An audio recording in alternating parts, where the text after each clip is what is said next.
denominado juicio del siglo. Sabemos que usted ha estado pues pendiente llevando la situación y desde mucho antes pues ya tenían mucho conocimiento de este caso con las investigaciones que se lograron hacer dentro de la MASI. Y a una semana ya del inicio del juicio, ¿cómo analiza la situación, abogado? Bueno, mire, el expresidente de Honduras está en una situación bastante complicada, ¿no? Está acusado de conspiración del trasiego de drogas, está también por tema de tenencia de armas de guerra. Yo creo que aquí, más allá del juicio del expresidente Hernández, estamos hablando de la cooptación de una estructura destinada al trasiego de drogas y la corrupción en las más altas esferas del poder, ¿no? Se está hablando como un secuestro del Estado, de las instituciones, y esto realmente nos pone al descubierto como un Estado que fallido, que le va a costar mucho el tema de la reconstrucción del Estado de Derecho y la democracia, y sobre todo la vinculación de estructuras del narcotráfico con la política, ¿no? Yo creo que ahí va a ser bastante importante el trabajo que van a desarrollar el Ministerio Público, los jueces, los auditores del Tribunal Superior de Cuentas para, digamos, saber exactamente qué fue lo que pasó con el expresidente Hernández, derivado de las condiciones del juicio, y luego buscar los demás responsables que ayudaron a construir este mecanismo de trasiego de drogas, criminalidad organizada y corrupción de alto impacto. De hecho, hay una misión del Ministerio Público dentro del juicio, han ido como observadores. Eh, ¿Cómo ve esta visita del Ministerio Público allá? ¿Podría esta comisión ayudar a esas nuevas investigaciones que podrían surgir o a las que ya de repente estaban en camino? Vea, mire, yo creo que es importante siempre que todos los operadores de justicia estén en un trabajo constante con respecto a este seguimiento, a estas investigaciones. Pero me imagino yo que la Fiscalía de Honduras ya tiene contactos directos con la Fiscalía de Nueva York o con el Departamento de Justicia de los Estados Unidos para obtener mayor información de la que puede salir en el juicio. Recordemos que hay un expediente mucho más amplio que tiene infinidad de información que puede ser útil para las investigaciones del Ministerio Público. Creo yo que es importante que estén ahí, pero ya, por ejemplo, las resultas del juicio contra Tony Hernández, Giovanni Fuentes, las declaraciones de culpabilidad de algunos narcotraficantes también que están allá, eso puede servirle al Ministerio Público para seguir las líneas de investigación que están pendientes. Sí, abogado, nos hablaba usted muy bien de la cooptación de lo que son las instituciones en el estado de Honduras, lastimosamente, pues esto es un hecho. ¿Viene esto a mover nuevamente los grupos fácticos y a dar una lección, pues, digamos, a los políticos de turno este juicio? Eh, ¿cómo, cómo deben tomarlo? Mire, yo creo que Honduras está construido, su sistema tiene errores estructurales. Creo que tenemos un pecado natural en nuestra democracia, y eso ha venido desde que devolvimos de 1982 a la fecha, hemos venido en una multicrisis, ¿no? Que no hemos podido superar, y peor aún, que cuando avanza en el tiempo, más esta crisis se agudiza, ¿no? Y ahora lo vimos, está totalmente, digamos, este leviatán levantado contra la sociedad, con el expresidente Hernández, digamos, procesado por temas de narcotráfico y corrupción.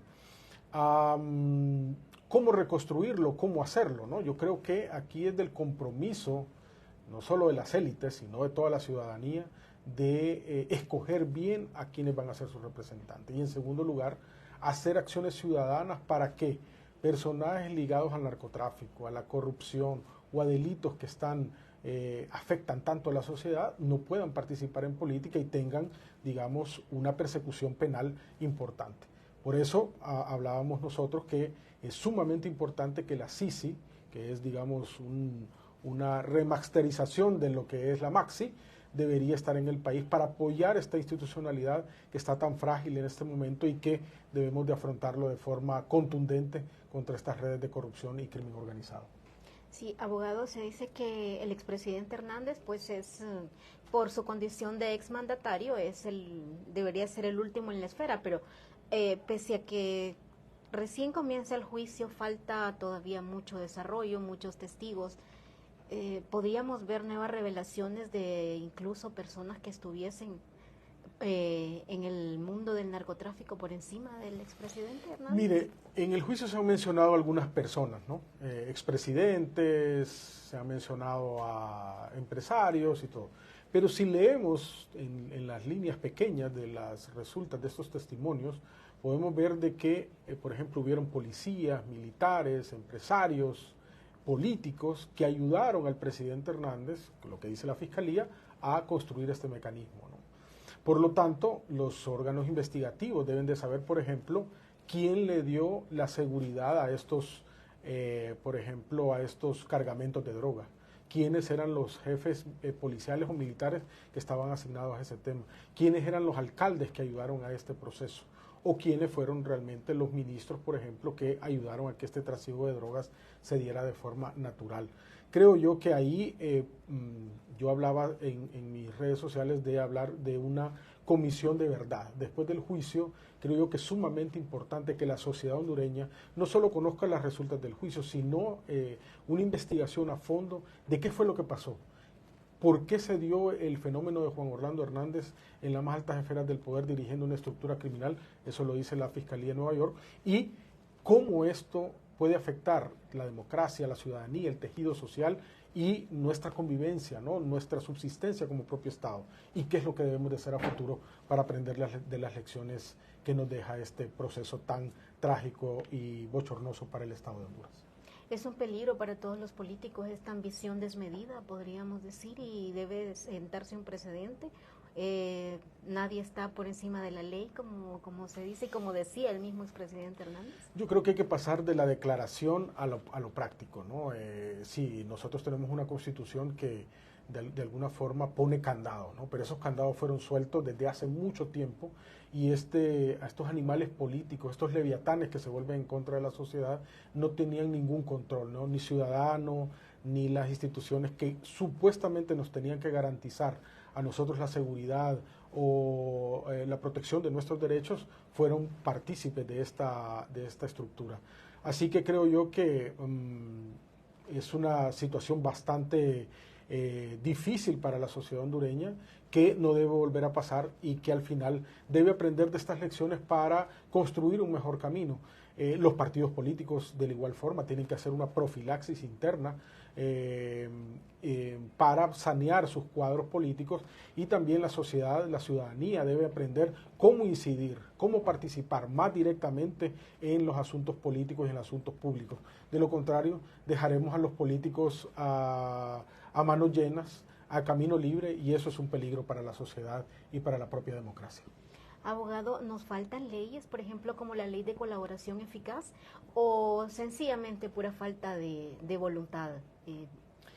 Mire lo importante del juicio en este momento, ¿no? Quienes hablan de la estructura criminal son los mismos criminales, ¿no? Y la gente se dice, bueno, pero son asesinos confesos, son narcotraficantes, claro.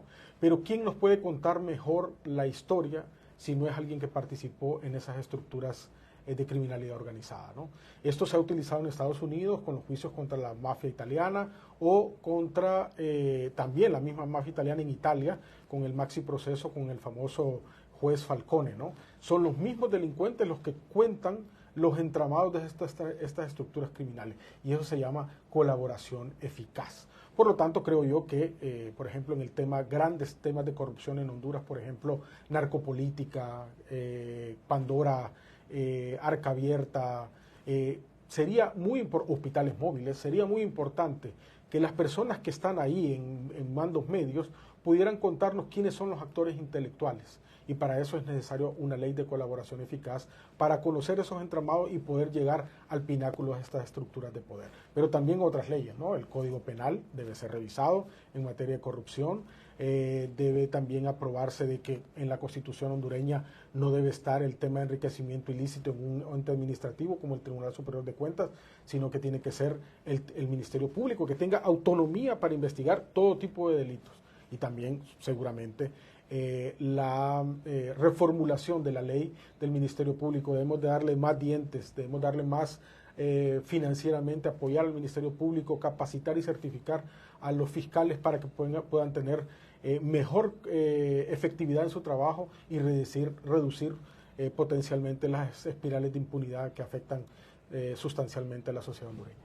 Sí, abogado, muchos quisieran ver, digamos, más pruebas como fehacientes, por decir, en el juicio. Se habla mucho de este tema porque dice puros testimonios, pero ¿dónde está? ¿Dónde están realmente esas pruebas? ¿Cómo se maneja realmente esto en estos juicios? ¿Tendremos la oportunidad de ver algunas pruebas tal como la gente quisiera de repente, videos, las fotografías, como más abierto todo ese tipo de pruebas? O porque se dice que la prueba estrella es el testimonio, ¿no? Claro. En Estados Unidos. Bueno, mire, estamos hablando de una conspiración. Conspiración es que 2 o 3 personas se pongan de acuerdo para hacer un delito o realizar un acto criminoso. En los juicios de Joaquín Guzmán Loera, el Chapo Guzmán, o Genaro García Luna, que fue un ex zar de la droga en México, no se presentó una sola fotografía del Chapo o de García Luna con otros narcotraficantes o con líderes políticos o militares o empresariales, ¿no? En Estados Unidos se basa esto con la conspiración en la prueba testimonial, ¿no? Si 2 o 3 testigos coinciden en la que hubo o que querían realizar un hecho criminal, entonces eso se compruebe, se hace como prueba. El juez Castel dijo algo importante, ¿no? Sumamente, creo que es como una lápida para el expresidente Hernández, y dijo: los testimonios hablan por sí mismos. Y eso debe de quedar como un paradigma de cómo funciona el sistema federal norteamericano, donde se basa en que los testimonios pueden ser pieza fundamental para condenar a una persona. Y esto ya sucedió con Tony Hernández o con Giovanni Fuentes, que fueron condenados por este mismo tema, y con testimonios claros de socios narcotraficantes o ex miembros de estructuras criminales que hablan de cómo esto funciona. Así que creo yo que al final la prueba estrella, como lo dice usted, es los testimonios, que seguramente faltan muchos, ¿no?, de narcotraficantes o de personas encubiertas de la DEA, que van a decirnos con pelos y señales cómo funcionaba esa estructura y cómo el expresidente Hernández, según la Fiscalía, era el líder de esta estructura criminal. Sí, finalmente en este tema, entonces, abogado, viendo los antecedentes, como bien mencionaba usted, de los hondureños que ya están condenados y del desarrollo del juicio hasta este momento, ¿coincide usted con otros colegas suyos en que el expresidente Hernández le espera mínimamente una cadena perpetua?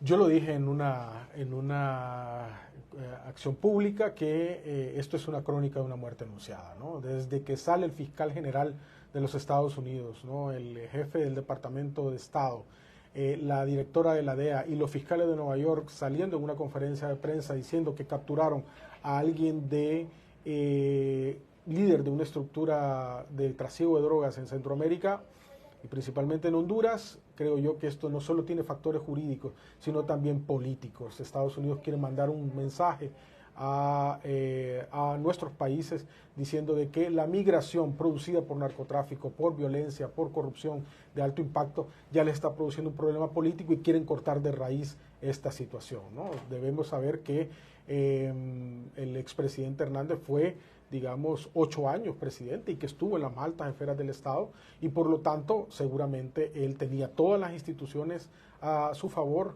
o controladas para poder establecer este mecanismo de trasiego de drogas. Por lo tanto, creo yo que sin lugar a dudas tendrá el mismo destino que su hermano Tony Hernández o Giovanni Fuentes, que lo vinculan a él con esto, y es una cadena perpetua más 30 años. Creo que por ahí transita el destino del expresidente de Honduras. Sí, bien, abogado, no quisiera desaprovechar la oportunidad con usted, porque sabemos que usted estuvo trabajando en lo que fue la MASID, y entonces, ¿cómo ve luego de estos antecedentes la llegada de la Sisi? Que es un tema que nos ha ocupado también los últimos 2 años, y pues no se han visto los avances que realmente se esperaban. Bueno, mire, hay que hacer 2 cosas. Una, que las Naciones Unidas es un proceso más engorroso. Yo fui también funcionario de Naciones Unidas en el PNUD, y los procesos son muy, muy lentos, principalmente con lo que sucedió con la CICIG en Guatemala, ¿no?, que fueron sacados sus funcionarios, que se evitó que entraran funcionarios internacionales, y que muchos de los fiscales que trabajaron con la unidad fiscal contra la corrupción pidieron refugio en Estados Unidos porque corría su vida a riesgo, ¿no? Ellos están queriendo tener garantías totales del Estado de Honduras para poder activar un mecanismo de corrupción, contra la corrupción en Honduras, ¿no? Y eso, digamos, ha ralentizado un poco. Yo creo que la presidenta de la República ha mostrado alguna voluntad política para esto, ha impulsado los procesos, pero también creo yo que ha faltado en la otra parte de la institucionalidad aprobar ciertas leyes, ¿no? La ley de colaboración eficaz, la revisión del Código Penal y otras leyes, revisión de otras leyes que pueden venir a fortalecer este proceso, ¿no? de instalación de la CICI. Yo tengo esperanza de que este año se firme el convenio, ¿verdad?, que creo yo que están negociando en este proceso, pero seguramente la CICI vendrá hasta el 2025 ya con todas las, digamos, la instalación, la administración, la logística que se necesita, porque eso lleva un proceso, ¿no? Y ojalá que venga con todos los miembros y funcionarios que se necesitan de alto nivel para poder combatir las redes de corrupción. Pero también la ciudadanía debe empujar este proceso. Los ciudadanos hondureños, la sociedad civil deben empujar este proceso, ser observadores del proceso para que al final los sueños, los anhelos de la sociedad hondureña de tener una misión de este calado pueda hacerse realidad en el mediano tiempo posible. Muchísimas gracias, abogado, por habernos acompañado esta mañana aquí en Proceso Digital. Muy amplias sus explicaciones. Agradecemos siempre su visita aquí en Proceso Digital. Muy amables a ustedes. Muchas gracias por la invitación. A todos nuestros seguidores les invitamos a seguir informándose en nuestra plataforma y en todas nuestras redes sociales. Buenos días.